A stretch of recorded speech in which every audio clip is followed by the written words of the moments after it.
السلام عليكم ورحمة الله وبركاته. اللهم صل وسلم وبارك على سيدنا محمد وعلى آله وصحبه أجمعين.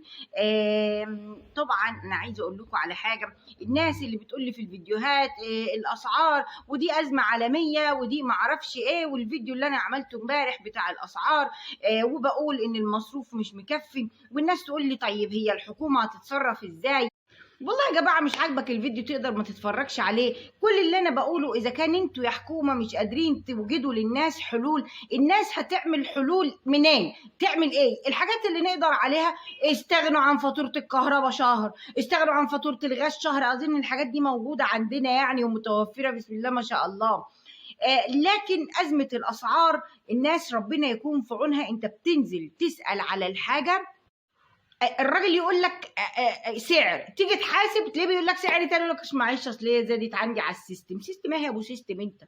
ما علينا. فانا عندي كلمتين كده، اتمنى ان هم يوصلوا لاصحاب القنوات، سواء قنوات اكل، سواء قنوات اللي بيجيبوا مشتروات، سواء من قنوات من اللي بتعمل فلوجات وتروح مطاعم، سواء قنوات من اللي بتعمل اللي بيقعدوا ياكلوا كميات كبيرة من الأكل والناس تقعد تتفرج. بعد إذنكم يا جماعة، إحنا داخلين على مرحلة مش كويسة، داخلين على مرحلة الناس فيها مش لاقية تجيب العيش. الناس فيها علشان تطبخ طبخة بتفكر 100,000 مرة أنهي أولويات وأنهي يتجاب بدل إيه. طيب أنا أطبخ النهاردة ولا أجلها لبكرة وأعمل أكلة كويسة، ولا أجيب النهاردة عيش ولا أجيب بكرة رز؟ فبلاش بقى الفيديوهات بتاعتكم ان في ست بعينها كده بتطلع هي وعيالها وجوزها بسم الله ما شاء الله بياكلوا كمية اكل، حتى لو طريقة الاكل همجية، وحتى لو طريقة الاكل مش يعني مش احنا ولا لا من السنة ولا من الدين ولا اي حاجة، بس ما علينا كل ده لان الناس دي ما تفكرش في الحاجات دي، كل همها ازاي تعمل مشاهدات. حضرتك اتقي الله في ناس الفترة الجاية مش هتعرف حتى تاكل الرز حاف. ما ينفعش بقى كل يوم انا طالعة بمحاشي، طالعة بلحمة، طالعة بفراخ، طالعة بسمك، طالعة ببيبي. كل الحاجات دي كلها حرام عليكم. في اطفال صغيرة بتتفرج في انت ككبير لما بتشوف فيديوهات الاكل دي كل الكومنتات على كده. الله يسامحك يا شيخه، ده انا كنت شبعانه ولما شفتك بتاكلي جوعت. الله يسامحك يا شيخه، ده انت جريتي ريقي على كذا على كذا. احنا دلوقتي عندنا أزمة حقيقية، واللي يقول ان ما عندناش أزمة يبقى ما بيفهمش حاجة. وان شاء الله يعني احنا املنا في ربنا كبير ان الأزمة دي تنفرج وما تكبرش اكتر من كده. بس كل اللي قدامنا وكل الإحداثيات اللي قدامنا بتقول ان لسه شوية على فرج ربنا، بس ان شاء الله ربنا يخيب كل الامال والفرج ده هيبقى قريب. فبلاش يا جماعة تلعبوا للناس على نقطة إن هم هيبقى عندهم حرمان. الناس هتبقى الفترة الجاية عندها حرمان من كل حاجة، حرمان من الأكل، حرمان من الشرب، حرمان من اللبس. فما ينفعش بقى كل شوية أطلع بكمية أكل كده، سواء تحديات، سواء اللي بيطلعوا ياكلوا أنا مش فاهمة بلا هدف، سواء الناس اللي بتعمل وصفات يعني خليكوا رائفين بالناس، اعملوا وصفات بديلة. ما يعني اعملوا حاجات رخيصة شوية، اعملوا حاجات الناس لما تتفرج عليكم يحسوا ان كله زي بعضه، كله تعبان وكله الظروف مش ماشيه معاه. بلاش كمان شراء على الفاضي والمليان. اشتروا يعني، انتوا عايزين تشتروا اشتروا، بلاش بقى فيديوهات على الفاضي وعلى المليان، علشان الناس برضو تاني انا هقول لكم في حرمان يا جماعه في الفتره اللي جايه. الاطفال لما بتتفرج على الفيديوهات دي بتشبط. فتخيل واحد شاف مثلا واحده قاعده هي وجوزها وعيالها بياكلوا محشي وفراخ المحشي ده كنت زمان تعمله ما بيكلفكش 50 60 جنيه. شويه المحشي اللي بتجيبهم، الخضار بالرز بالسمن بكل الحاجات دي. دلوقتي انت علشان تعمل حبه محشي انت عايز كام؟ اقل كرنبايه بتدخل لها في 30 و40 جنيه. الورق العنب مش موجود دلوقتي، بس لما كان موجود في اواخره هو ماشي الكيلو وصل 90 جنيه. انتوا متخيلين علشان تعمل شويه محشي عايز كام؟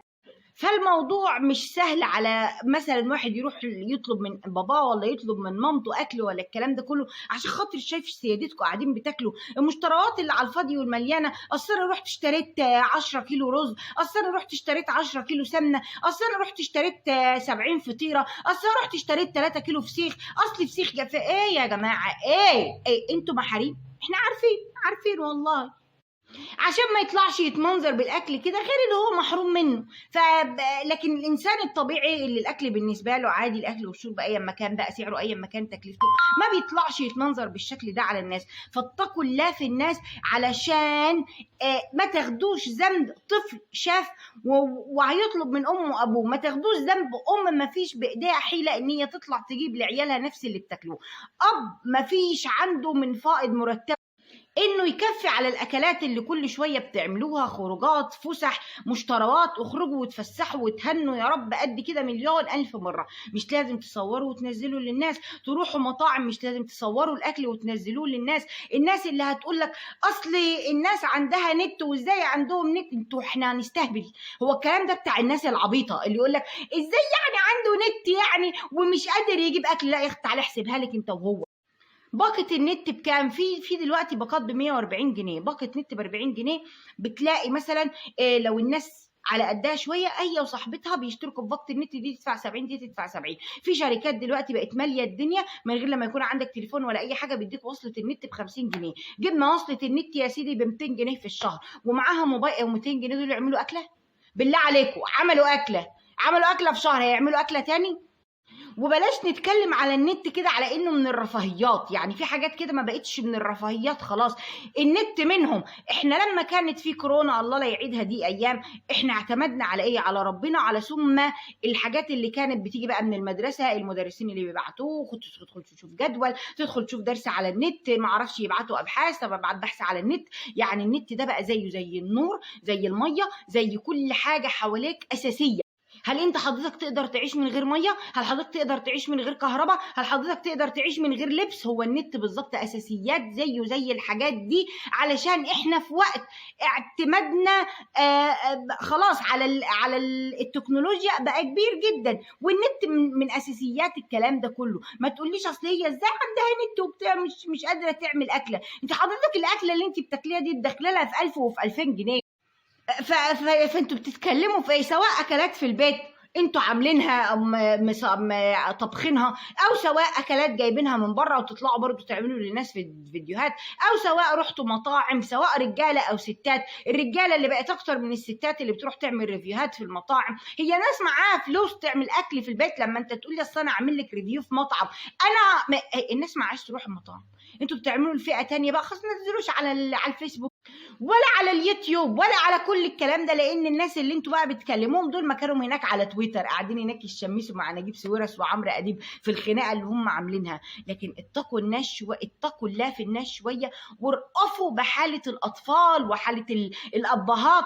احنا داخلين على وضع مش تمام، فحرام عليكم تاخدوا سيئات، او حرام عليكم ان انتوا تشيلوا ذنب على حس العيال والامهات والابهات دول.